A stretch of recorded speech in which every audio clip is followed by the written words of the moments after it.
Hi guys! Hoje nós vamos resolver a questão 3 do Enem, tá? Já o nosso aluno monitor Riandro aparece por aqui para dar a contribuição dele, certo? Vamos lá! Olha, as duas últimas questões, a primeira e a segunda, nós vimos que elas trouxeram textos não verbais, né? Naquela primeira questão que eu resolvi, na segunda que a professora Denise resolveu, tínhamos imagens e aquilo dali facilitou demais. Aqui na questão 3 é somente um texto. Então, nós vamos usar outras estratégias de leitura, tá? Primeiro, no primeiro nível de leitura, né? Que a gente conversou sobre isso, o que a gente faz? A gente dá uma olhada no título e na referência, tá? E a gente tenta decifrar, tenta entender que gênero textual é esse, certo? Se a gente olha para as referências já nos dizem, tá?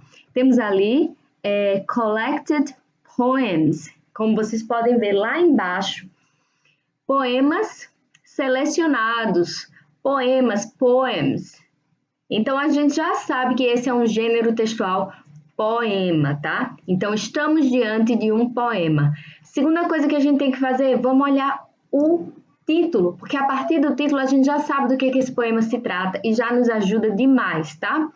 Então, vamos lá. A Mother in a Refugee Camp.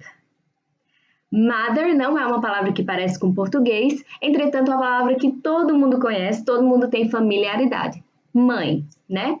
Então, a mother, uma mãe, in a refugee camp, tá? Refugee camp é parecido com português, num campo de refugiados. Então, temos uma mãe num campo de refugiados, tá? Esse é o título do poema. O que a gente pode esperar desse poema? Só um parêntese, eu fiquei muito feliz que esse tema caiu para vocês na prova, porque eu trabalhei com vocês, eu trabalho com esse tema desde 2012 e eu fiquei muito feliz que esse tema caiu, porque eu fiz uma live com vocês no meu Instagram, expliquei quem são os refugiados, né?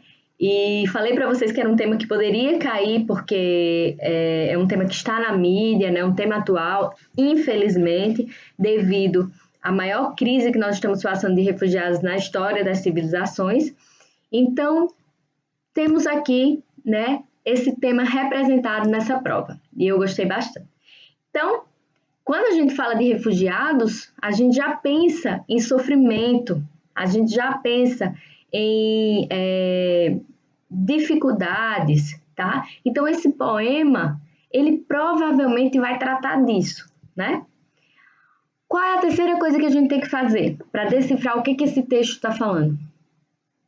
A gente vai para as palavras que a gente tem intimidade, sejam elas palavras cognatas, como a gente estudou, que são palavras que parecem com português, ou aquelas palavras em inglês que mesmo que a gente não fale inglês, a gente conhece, de tanto que a gente já viu, de tanto que a gente já foi exposto a essa palavra, tá?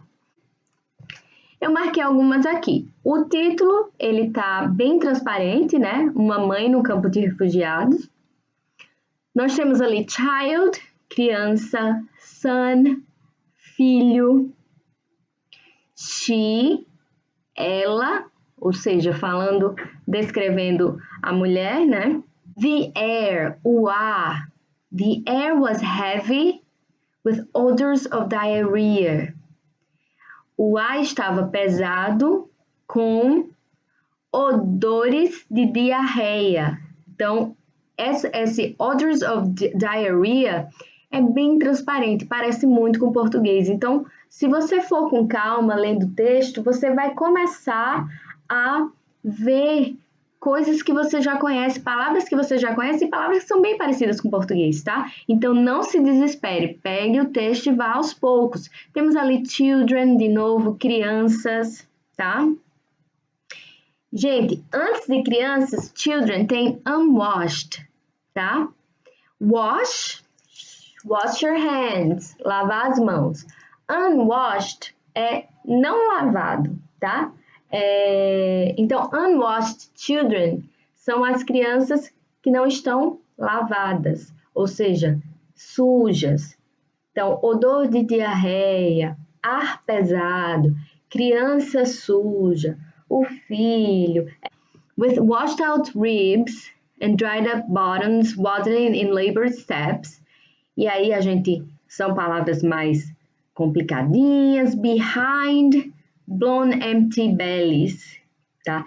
Então, bellies, lembra as partes do corpo? Belly é a barriga, empty é vazia, tá? Então, blown é estufadinha, assim. Blown empty barrigas vazias. Então, tá descrevendo essas crianças, os odores, tá?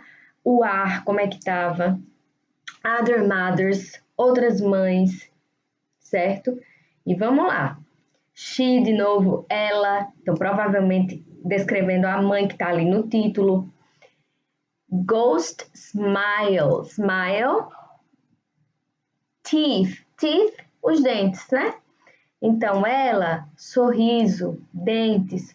Só que veja, ghost, smile. Ghost é fantasma, né? Então, um sorriso fantasma, tá? And eyes, olhos, memória. Memory, tá? Então, memory é uma palavra parecida com português. She, smile, teeth, eyes, memory. Mother's pride, tá? O orgulho da mãe. She, então ela. Possessions, posse, né? As coisas que ela tem. Broken comb, comb, o pente de pentear o cabelo. Broken, quebrado. E aí vai, ó. Hair, eyes. Ali embaixo temos life, tá? Consequência, vida, consequência. Before his... Veja só, eu vou ler essa última aqui para vocês. In their former life. Life é vida, você já sabe. Former é antiga. Na vida anterior, na vida antiga. Claro que ele não está querendo dizer aqui vidas passadas, não. Na vida antes dela ser uma refugiada, tá, gente? Então, na vida anterior, antes dela estar nessa situação de refúgio, in their former life, this was perhaps a daily act of no consequence. Esse ato de pentear o cabelo, talvez era um ato diário com nenhuma consequência. Before his breakfast in school, antes do café da manhã dele, do filho e da escola. Now she did it like putting flowers on a tiny grave. Mas agora, na situação que ela tá, she did it. Now, agora, she did it. Ela fez isso como putting flowers, como colocando flores on a tiny. Lembra que a gente estudou, né? Tiny é pequenininho, small, pequeno. Tiny é pequenininho. On a tiny grave, uma cova bem pequenininha. Então, assim, nós lemos palavras soltas, né? A gente não precisa nem ler o texto inteiro para entender que estamos falando de uma situação de pobreza extrema, de uma situação muito difícil, em que crianças estão sujas, crianças estão com diarreia,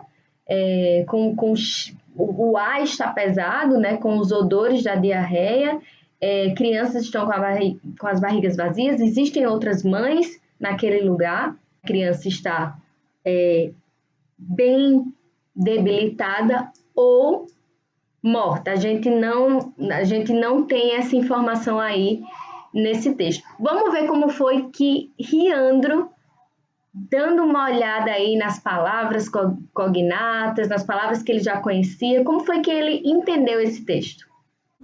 Então, a questão 3 fala sobre um cenário de guerra, que crianças estão mortas e uma mãe encontra a sua criança já morta e faz um costume que já era diário para ela, pentear o seu cabelo e outros cuidados que são normais no cotidiano dela.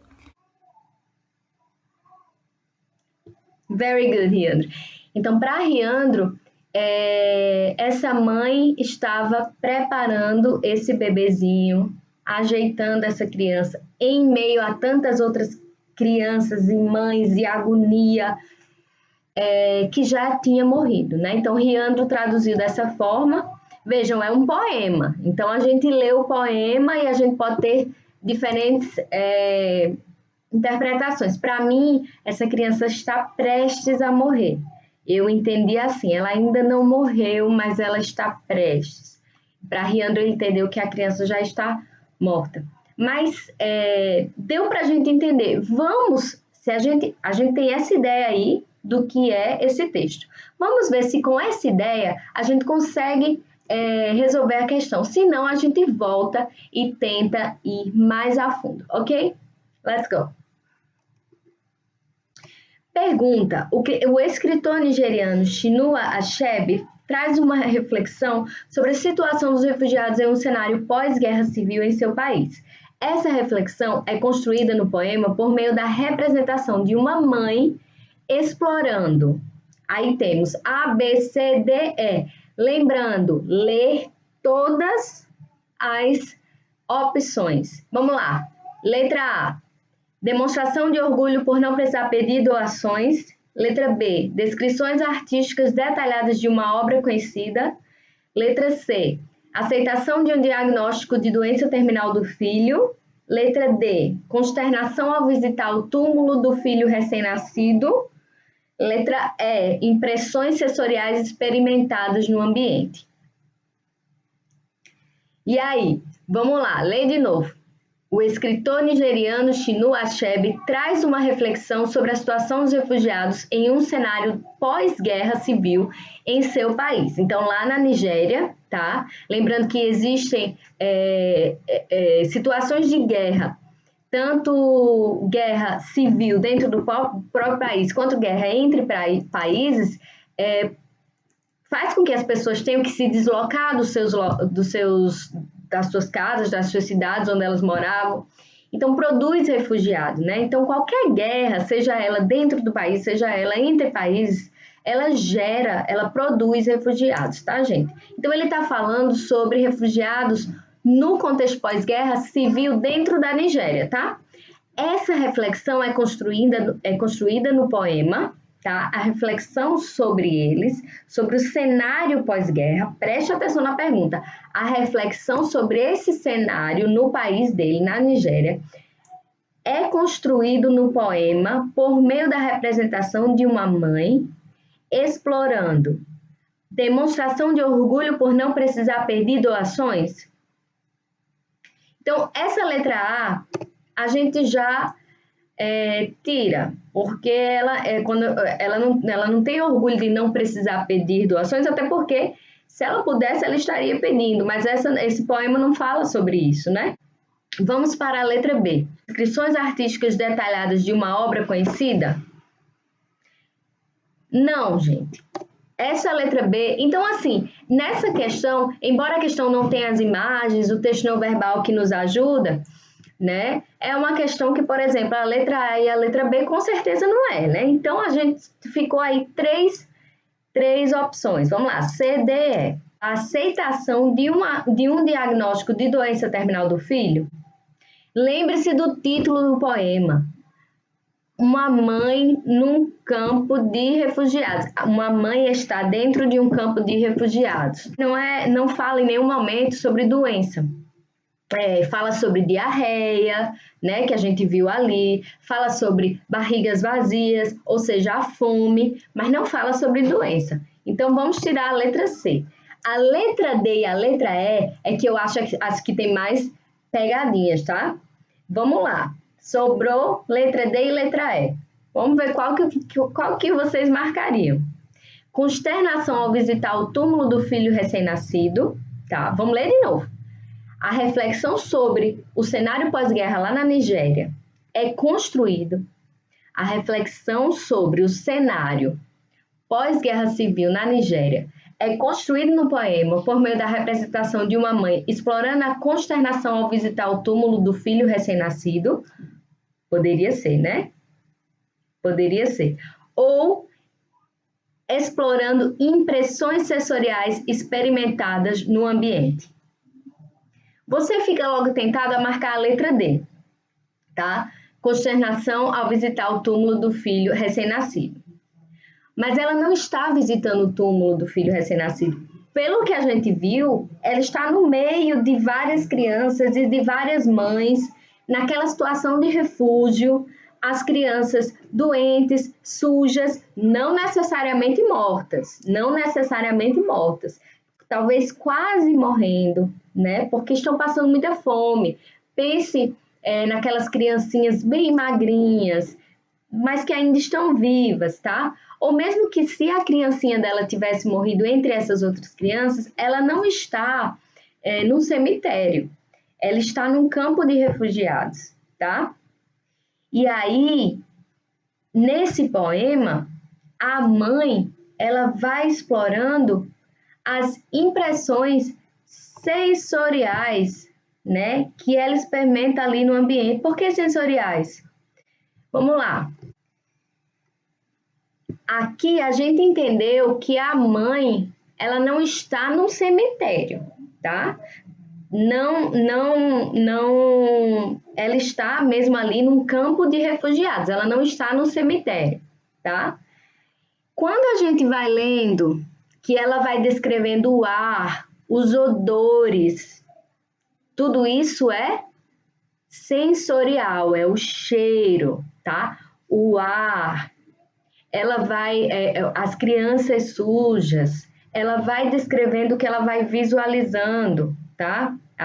O poema, né? O poeta, ele descreve ali o ambiente, crianças sujas, crianças com as barrigas sequinhas, vazias, o sorriso dela, a memória, os olhos, tá? Então, veja, sorriso, dentes, olhos, memória, cheiro.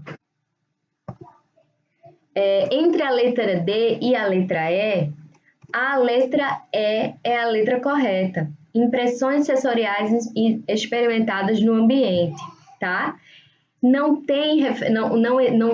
existe nenhuma referência nesse poema a um cemitério, que ela está visitando um túmulo. Embora Riandro interpretou que essa criança já estava morta nos braços da mãe, eu interpretei que ela estava prestes a morrer por causa daquela situação de conflito. Ainda assim, ainda viva ou morta, ela não está no cemitério, ela está naquela situação de refúgio, de conflito, tá?